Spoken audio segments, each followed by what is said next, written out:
Dan yang keempat, ujian fasting insulin. Ujian ini mengukur tahap insulin dalam darah selepas berpuasa sekurang-kurangnya dalam 8 jam.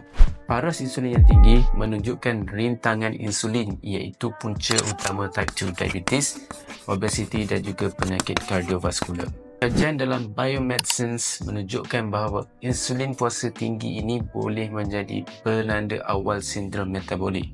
Fasting insulin yang ideal adalah bawah daripada 5. Jika fasting insulin anda melebihi 10, ia menunjukkan risiko yang tinggi untuk mendapat penyakit metabolik sindrom.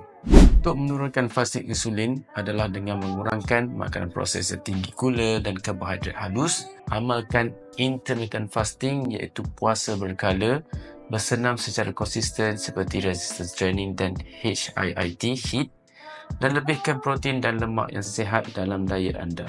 Mengesan keradangan kronik lebih awal melalui ujian darah ini membolehkan kita mengambil langkah prevention yang lebih baik. Dengan perubahan gaya hidup dan pemakanan yang betul, risiko komplikasi serius ini dapat kita kurangkan.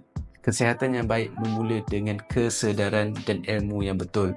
Jadi jangan hanya bergantung kepada ujian darah yang biasa yang anda ambil.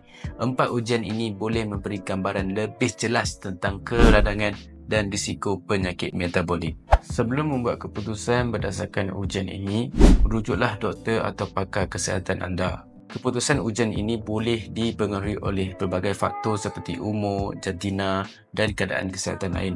Kalau anda serius nak tingkatkan kesihatan, mulalah dengan langkah yang betul, dapatkan ilmu yang betul dan buat ujian yang tepat. Jangan lupa like, share dan follow untuk lebih banyak info kesihatan yang boleh bantu anda hidup lebih sihat dan bertenaga. Jumpa lagi di video seterusnya.